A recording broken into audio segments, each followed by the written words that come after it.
Bom dia, leitores. Hoje vamos responder à pergunta da Camila. Camila pergunta: Gostaria de entender um pouco mais a respeito do papel da astrologia no tarô, como ela interfere e se pode ser usada como auxílio nas leituras. Bom, Camila, a resposta mais simples é que o tarô e a astrologia não têm relação direta, certo? A resposta mais complicada: tarô, o estudo da astrologia pode, sim, ajudar a você se tornar melhor na leitura do tarô através do estudo das associações e das relações que as coisas têm, certo? A teoria da essência. Então vamos lá. Primeiro, por que tarô não tem uma relação com a astrologia?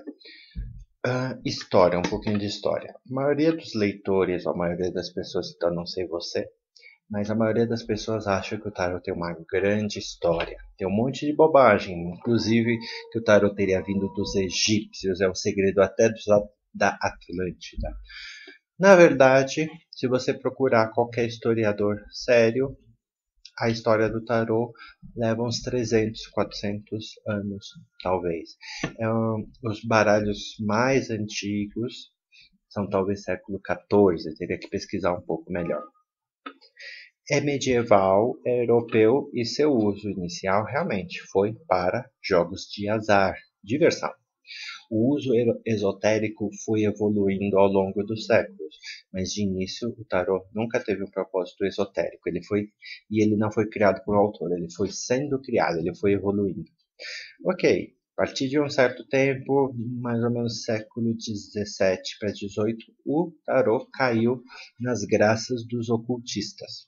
Então começou não só o seu uso divinatório, assim, da rua, mas daí começou a cair no gosto de esotéricos, como Eliphas Levi.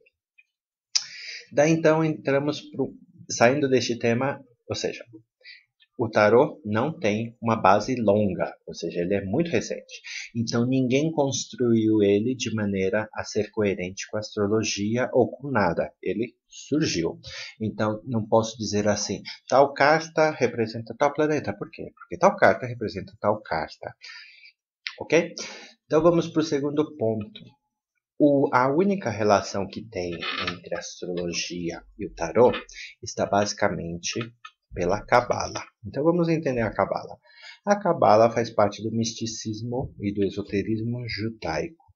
Só que a Cabala, apesar de ser bem mais velha do que o tarot, também é bem mais antiga é bem mais recente do que a astrologia. Então, pelo que eu me lembro, a Cabala tem alguma coisa entre seus 2.000 a 3.000 anos. Suas raízes. Ela, da maneira como é hoje, provavelmente sofreu algumas mudanças mais recentes.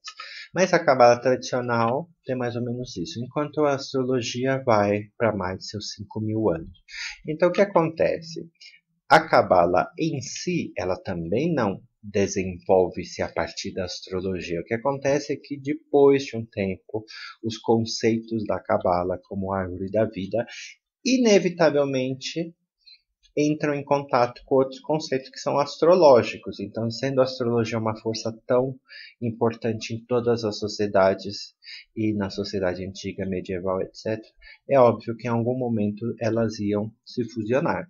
Então, associações que têm a cabala de árvores da vida, Keter, etc., com determinados planetas, são associações que não são espúrias, mas que vieram depois e que historicamente tiveram muito debate, muito problema entre os próprios rabinos, se devia colocar, se não devia colocar, ou qual é o planeta correto em cada parte da árvore da vida.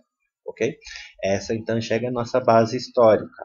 Daí chega os esotéricos e ocultistas do século 17, 18, 19, pessoas como Eliphas Levi e muitos outros, que não só estão reformando a Cabala, como estão reinventando o misticismo, reinventando muitas coisas. E dentro dessas partes, o tarot virou uma figurinha querida.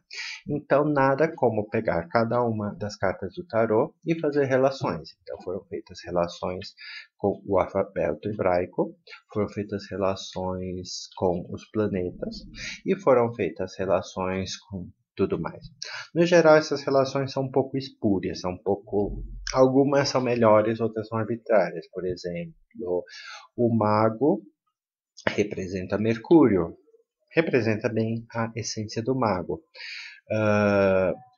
A Imperatriz Vênus representa bastante bem. Mas nós temos um monte de problemas, como o sumo sacerdote com touro.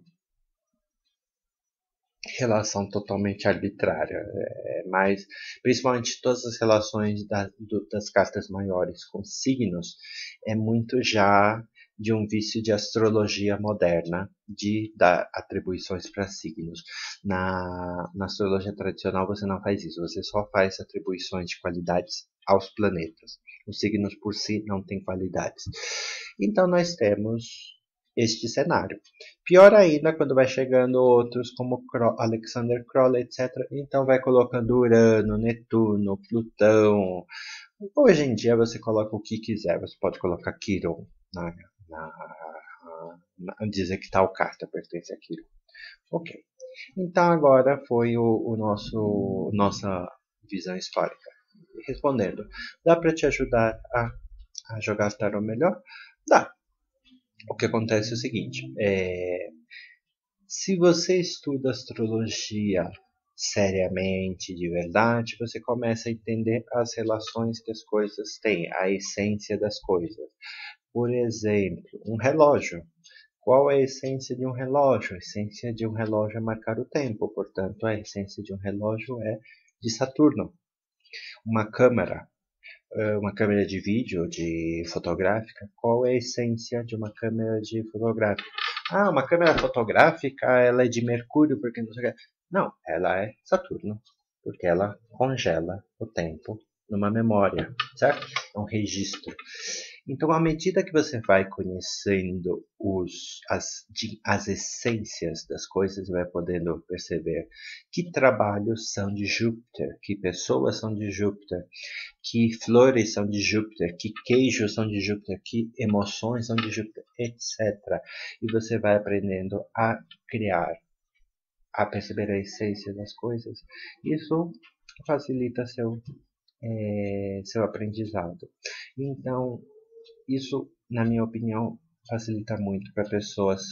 Por exemplo, um dos erros mais comuns que eu lembro assim, o carro. A carta do carro é muito mal interpretada em geral, porque as pessoas veem carro e aprenderam uma palavra-chave como sucesso. Mas se você entende melhor a figura do carro, você vai perceber que a figura do carro ela tem uma energia mais marcial, mais marciana, guerreira. Então ela pode prometer sucesso, mas ela nunca será uma carta de sucesso.